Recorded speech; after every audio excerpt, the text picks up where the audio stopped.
Mr. Kompany, good afternoon. Are you well? Good afternoon. I'm fine. I'm really good, yeah. An awful lot of training, an awful lot of talking been done. Match day one is nearly here. What's going through your mind at the moment? Excited. We play against such a good opponent, a team filled with players and people that I know, of course, but mainly probably the best challenge you could ever ask for. And I want the team to embrace this game, and hopefully the fans can do the same. Do you know your team at the moment? I mean, you've had such a lot of changes here in the last few weeks. Do you know your starting 11? I'm used to change. I've not had the luxury yet as a manager to have a pre-season without change, but I think it goes with accessing to a different level, the Premier League, and yeah, of course I have an idea of my team. But at the start of the season, it's always about building cohesion as fast as you can, and without it costing too many results. But you know, we've been through it before, so we know what we have to be cautious about, and what also are the opportunities once you've gone through it. Can I ask you about the latest addition, Sander Berge, a new deal for Manuel Benson, and a lot of talk about Aaron Ramsey. Can you discuss those three for me? Yeah, Sander Berge. I think Sander Berge is a player with Premier League experience, which is important for us in our team. We don't have a lot at the moment, and but everyone knows, player with size. I think technically good, able to receive the ball, either in the first phase in a build-up or in between the lines a little bit higher up. So technically good physicality, and a player who we hope we can bring to his full potential. You know, those who have followed him for many years know that it's a player that has real potential to access to the highest levels in the Premier League. But he needs to prove it, and hopefully this is a platform. And then you mentioned Aaron Ramsey. The latest I've heard is that we're close. So talented players. He's not our player yet, but I hope he will be soon. And you mentioned the last Manuel Benson. Yeah, Manuel Benson. No, Benny. Look, I think with Benny, for those who have followed us last year, he's been a game changer for us. And goals are difficult to find. Scoring from low XG positions, and all that kind of data talk. But the thing is, more important for us is he's a player who can change the game, whether he does it for 90 minutes or whether he does it in 30 minutes. And these type of players, we have to cherish them. So it was important for us to keep him at Burnley. Still hopeful of maybe Teller, maybe Maatsen, or are those deals not going to happen? Yeah, the reality is they used to be our players. They're not our players at the moment. So you're always a little bit in that conflicted situation, because obviously I know those players really well, and obviously the moments we had together, we've had very good experiences together. But at the moment they're not our players, so I have to respect that the decision is not ours, even if they're very good players that we like, of course. I think the last time Burnley got a point against City, you would have been playing for City at Turf Moor back in 2018. Do you remember that game? Yeah, I might do. I don't know. I think in this part of the world, I've been reminded about this game specifically quite enough. Yeah. What are the outstanding memories of that game? Ooh, I couldn't tell you. Honestly, I couldn't tell you. All I know is that probably I've put in a few headers and cleared a few balls, and that we faced at the time, probably a very resilient team. So those games at Turf Moor, I would say it's fair to say that City has had a little bit of an advantage in the tie between the two clubs over recent years. But tomorrow's another day, and that's the only thing we care about. How significant is that for you? You've played the cup games against them last season, but in many ways this season, maybe a lot of the Premier League don't know about Burnley, don't know about your new players. Is the element of surprise maybe something you can milk? Yeah, we played 3 Premier League oppositions last season, and each of them were a different level. I think City was at the highest level probably in world football that you could face. And then we had United, we had Bournemouth, and so those 3 games were of a little bit of different levels, and it were very interesting for us. We learned a lot. I hope that meanwhile our team has improved and will move on again. I'm not sure whether everything will be able to show on the first day of the season, but in the way our mindset is, it's a matter of time before those players, blend in and then eventually compete at this level. So our idea is that we'll be a better team this season. City have lost a couple of players, as you'll know, that they feel maybe they're a little bit behind everybody else fitness wise. Is that Pep playing maybe mind games a little bit, or is that something you can take advantage of? I'm sure after winning the treble, he's all right. Starting the season slightly behind, I think he'll be all right. And before I go, can I just ask you about the big news today regarding Harry Kane? You must have marked him on a number of occasions, I would have thought. How significant a move is this for Harry if he goes to Germany? Yeah, it's there are numbers and discussions that are very, very far from my bed at the moment, so I haven't focused too much on it. But he's a top player, and he's improved with age, so it makes sense. He still has a lot of football in him, and top clubs have always been after him. And I don't know if it happens or not. It's not really been my concern, but I can see why, even at his age, he's still a very attractive proposition, because he's kept improving. He's probably better now than when I played against him, even though supposedly he would have been in his peak back then.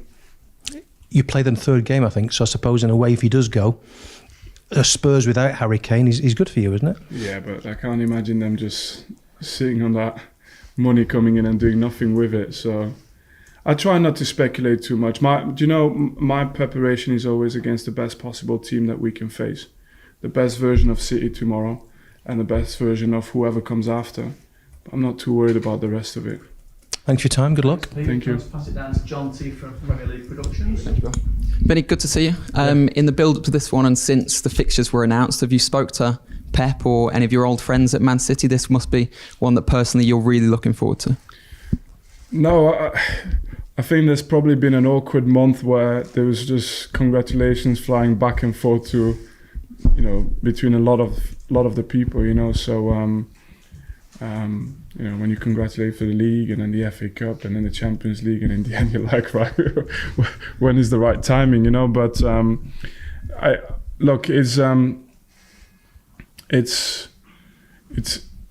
there are people that I've worked with and lived with for many years in my life, So the contact will always be there.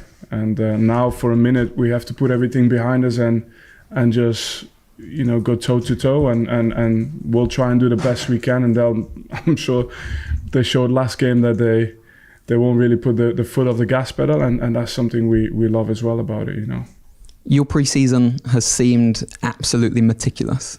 Long nights, early starts. Talk us through what you've learned about your team in the build-up to this campaign.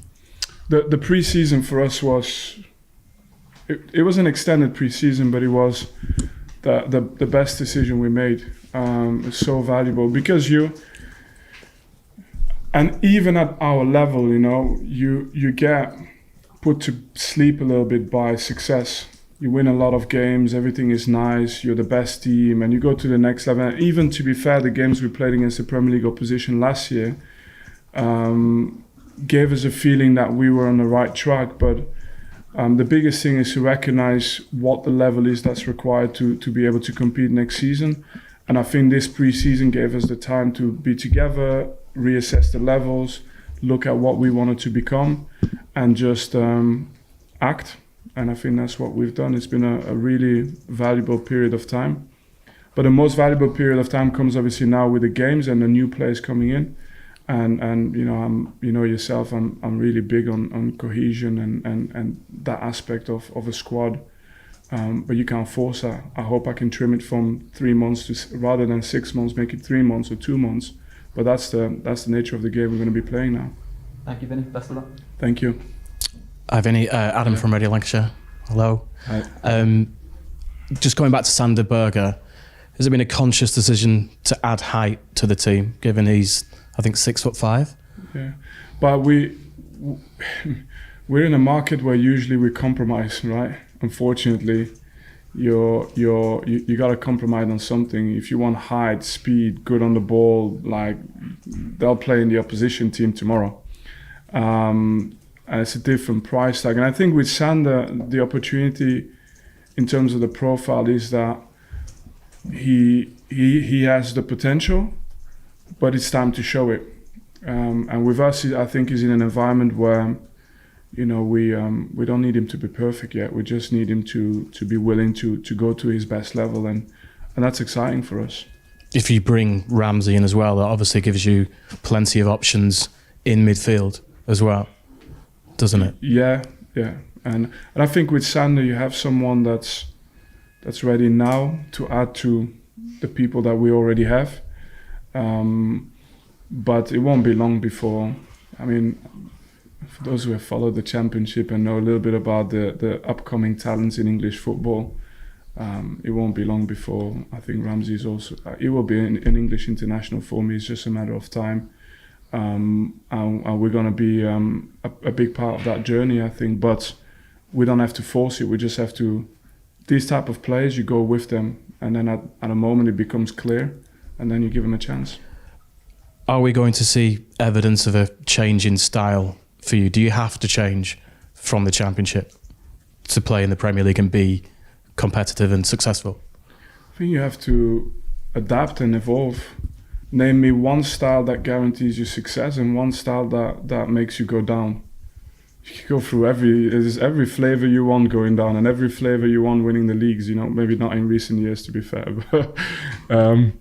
But the reality is it's the quality of players and the quality is not linked to necessarily bringing players in. It's just about making sure players get better at what they've done well. The demand will be to be better, but to tilt it around style, it's like an ideological discussion. If you believe one way, you're going to keep believing that way, and as soon as things go bad, you're going to revert to, but you see, you need to change style. But it goes both ways, so I'm not too concerned about that. Yeah. Wish you well, Vinny. Thank you. Thank you. Afternoon, Vinny. John from Lancs Live. First of all, on Sander Berge, obviously you would have seen him for Sheffield United last season firsthand. How long have you admired him, and what was the process behind bringing him to Burnley? I think as a coach, I don't know if you admire your players directly, but in the end, so I've known him as well from. I played against him, funnily enough, and it's a player that I've always followed. And like I said, in the end, I know that a lot of people would have watched him 3-4 years ago and think he's got the potential to go to the very top level. And but I feel that with us, we want to give him another change of scenery. Sometimes is not bad, and I'm not saying anything negative about what he's experienced before. Just saying, we hope we can kickstart that pathway towards that. And if not, in any event, he's going to be a good addition for us. You brought in James Trafford as well as goalkeeper from Manchester City. He's a very ambitious young man, a very talented young man. What was it about him that you wanted to bring him to Burnley? Just calm, solid, someone that in big moments has makes big saves as well, but also has that calmness, playing with that calmness, helping his decision making. Will he ever be a keeper for the top? I think so. But again, I think our timings and our pathways kind of align. We're at a stage, if we want to have players that can do what we want them to do, and we're lucky we've got two very good goalkeepers. But for us to get those type of players in, it just probably all has to align, and that's what it did at the moment for him. John and then Shanu. Yeah, sure. Just finally, obviously, Wout Weghorst is obviously left on loan to Hoffenheim. What was the thought process behind that decision? Yeah, I had a good time with Wout in terms of being able to get to know him, speak to him. He's a wonderful character, and but we just had an honest conversation with each other, and I think he's at a stage of his career where I think he rightly so probably will think or feel like he has to be in a squad that can be built around him, and that makes sense. And there was coaches and other clubs willing to offer that, but in terms of where we were at, we had still different ideas, and we weren't able to commit to that. So at that moment in time, it was a very good and honest conversation, and we said we wouldn't stand in the way of him having the opportunity to continue to play at his age. Thanks, Benny. Good luck tomorrow. Yeah, thank you. John. Hi, Vinny. Shimon Hafez from BBC Sport. Hi there. Is it good for yourselves to face City first up, or would you have preferred them later on in the season? And will you be able to gauge how well prepared your team are against the best in Europe? So one thing is sure, our team will get better from this day all the way across the season. That's one thing I'm sure of. The team will get better just because of the way we work. But we have to be ready tomorrow, and that's the reality of the job. And I don't try and assess too much where Man City are at. I try and, last season we played them just when they turned a little bit, they turned the corner. They had a little bit of a tougher start last season, for those who remember. And then they turned the corner and they went in and they had the Leipzig game 7-0. And obviously our game, as luck has it, just was right in the middle of that period of them where they were like, okay, we mean business now. But that's the team I want to compete with. That's the image I have. Everything else is speculation. We'll see. We want to play against the best. Pep said early on today that they climbed the top of the mountain last season. Now, no team in English football history has ever won the title 4 years in a row. Do you think they'll achieve that this season? Look, no team ever did the 100 points. They did it. No team ever won the English quadruple. They did it. No team. Then they won the treble now. So you wouldn't put it past them, right? So, but our concern at the moment is the league starts with everybody on 0 points.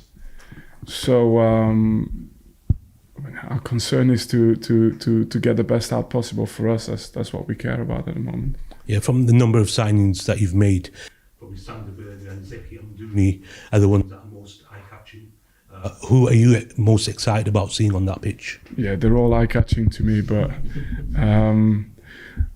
I think you get to know them. I think they're just at that age where I think we can expect performance from them. They're not all young kids that we're trying to blend in. Some of them will be, but I think we've tried to recruit in a balanced way with experience with Nathan Redmond as well and Sander Berge and those who we already have. Then we've probably hit the market in a certain bracket of players where they can already perform, but they're still young, so they will need to improve. And we've got a couple of very young ones in there that are exciting for the future as well. So the only thing I want to say is that I think the team is filled with, what do you call them, little Easter eggs that, in my opinion, over the course of the season will just open up and deliver. And if this season plays out in the right way, my prediction is that, but it's an if, right? So it's an if. So if this season plays out in the way we hope to, I think we're able to turn a corner by the time this season's finished for the next season, where we can then look even further forward. And finally, Andros Townsend's been training with you in pre-season, also played in a couple of matches. What's the latest with him? Has he been offered a deal? Will he be staying on for the season? Yeah, we initially made sure that we had terms agreed with Andros, and so we did offer him a deal. But it was pending on a couple of things, mainly where the recruitment was going for us, and the recovery of some of the players that we had that were injured through pre-season. So it was quite transparent in that sense. But he's been brilliant. He's been fit, working hard. He's been good for our dressing room. But in terms of what we already had in the building and the players we also wanted to bring in, we just weren't able to. It didn't make sense for us to complete. But my advice and for me is to any manager who's still looking for a winger to approach him. He's shown very good sign for us in pre-season. Thanks, Mo. Unless anybody tells me differently, one last one. Are you happy? Yeah. You won. So one here with, and then one at the back with Ellie. Hi, Vincent, Jonas from Het Nieuwsblad. Hey, Jonas. You played with De Bruyne. Do you also know how to stop him? I don't have to stop him, right? So Look, you name Kevin, and then someone else from Norway will name Erling, and then someone else will name someone else. You know, it's a team with the best players in the world at the moment. So the way you do it is just collectively. There's no other way. These guys, it's collectively, and it's to hope that these guys have. I'm not even going to say a bad day, but that our guys have got an unbelievable day. That's kind of the conditions you need. Okay. I talked to some fans in the city centre. They believe in a win tomorrow because City had a longer preparation. Do you think it's an advantage you had a longer preparation on the season? Depends. We had a longer preparation with some players.